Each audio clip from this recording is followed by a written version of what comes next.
Welcome to This Explainer. Today, we're diving into the surprisingly emotional, highly frustrating, and, well, ultimately heartwarming world of learning to tie our shoes.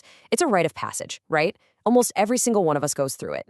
But if you've ever actually tried to teach a child to do it, you know it feels way less like a beautiful milestone and a lot more like trying to defuse a literal bomb while the school bus is honking in your driveway. You're sweating, the kid is crying, the cereal's getting soggy, and those floppy laces are just sitting there mocking you.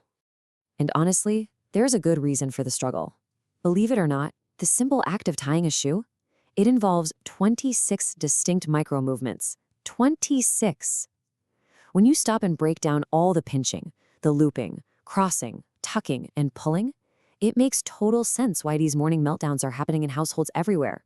We're essentially asking little kids, with their tiny developing hands and, let's face it, limited attention spans, to execute a flawless 26-step tactical operation before they've even finished their breakfast.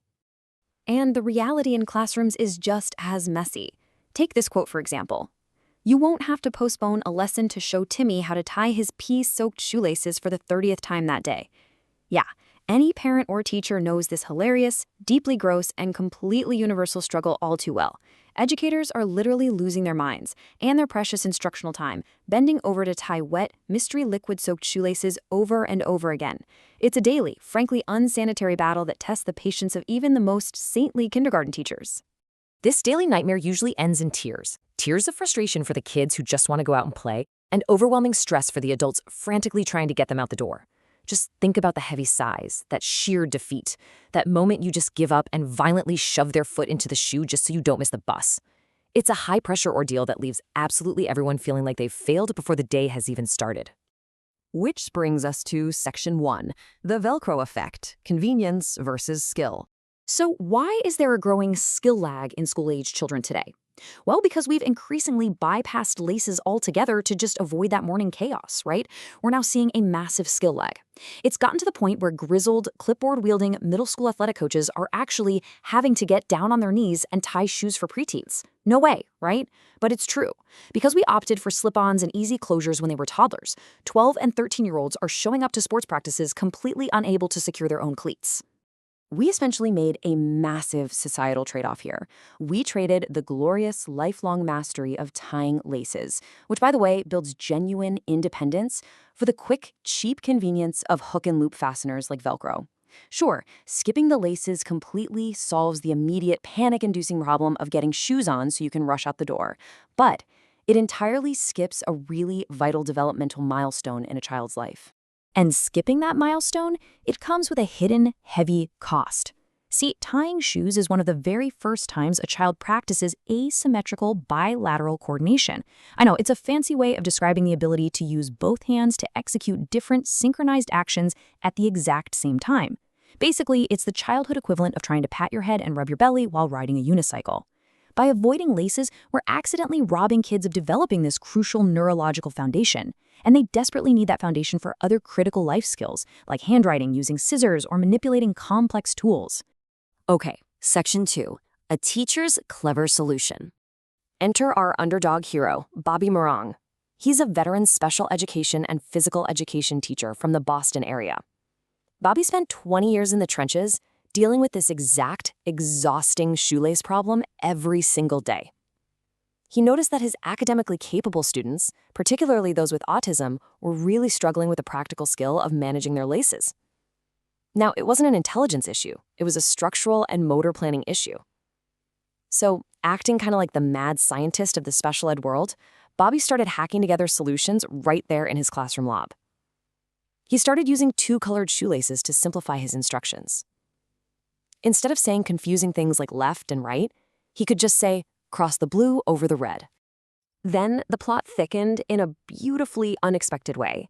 In 2020, Bobby tragically lost his teaching job due to the devastating impacts of the COVID-19 pandemic. But this crushing setback actually turned into an incredible pivot. His wife, Nikki, who happens to be a brilliant and savvy financial planner, saw a massive opportunity hiding in his special ed hack. She encouraged him to take that brilliant little classroom invention and turn it into a real, life-changing family business.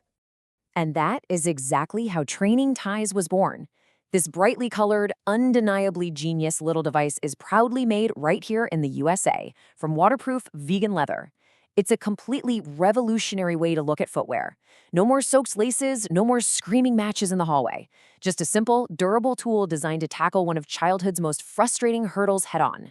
Moving on to Section 3, checkpoints for your laces. The secret sauce here lies in a brilliant concept Bobby calls checkpoint technology. Now, unlike elastic no-tie laces that act as a permanent crutch, essentially bypassing the learning process entirely, training ties act as a pedagogical scaffold, a temporary support system to actually teach the skill.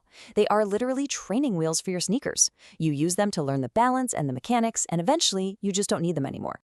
So, how does it work? Well, this patented checkpoint technology physically holds the laces securely in place at critical moments.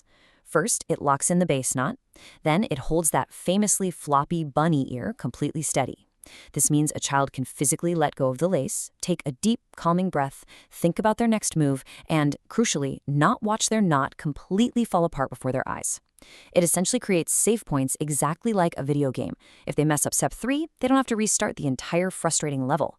Their progress is saved, which totally eliminates the panic and the tears. The results of this simple change are absolutely staggering. By offloading that heavy working memory, significantly reducing the sensory load, and turning 26 frustrating micro-movements into just 5 easy checkpoints, kids are experiencing massive initial success. And it is happening fast. We're talking about going from months of screaming, kicking, and tears to total, glorious mastery in just 10 to 15 minutes. Let that sink in for a second. A major childhood milestone conquered in a quarter of an hour. Section 4, Tears of Joy. Look at this quote from Lisa R., a parent. My son has autism, and tying shoes felt like an impossible task for him. Training ties changed everything. Now he's so proud every time he ties his shoes. This right here, the profound emotional transformation this little tool creates for families, is what gives you absolute goosebumps. For neurodivergent children or kids with dyspraxia, which is a condition affecting physical coordination, the built-in tension control is completely life-changing. It takes a seemingly impossible, overwhelming physical challenge and turns it into a massively proud victory. That raw feeling of I did it is simply invaluable. And the teachers? Oh, they love it too. Ms. Rodriguez, a kindergarten teacher, says, every single one of my students can now tie their shoes independently. The confidence boost is incredible. Teachers are getting their sanity back. They are finally reclaiming their precious classroom time. They no longer have to pause their math or reading lessons to run a makeshift triage center for untied sneakers. They're officially out of the shoe tying business, freeing them up to actually teach. Here's another parent testimonial. My daughter went from tears every morning to proudly showing off her tied shoes. It taught her she could do hard things. Honestly, that's the core of it. It taught her she could do hard things. These aren't just tears of relief over footwear. They are tears of profound joy because the child just unlocked a massive dose of self-esteem. They learn that with the right strategy and just a little bit of support, they can conquer the mountains in their path. It reframes a daily failure into a daily triumph. Section 5, Stepping into Independence.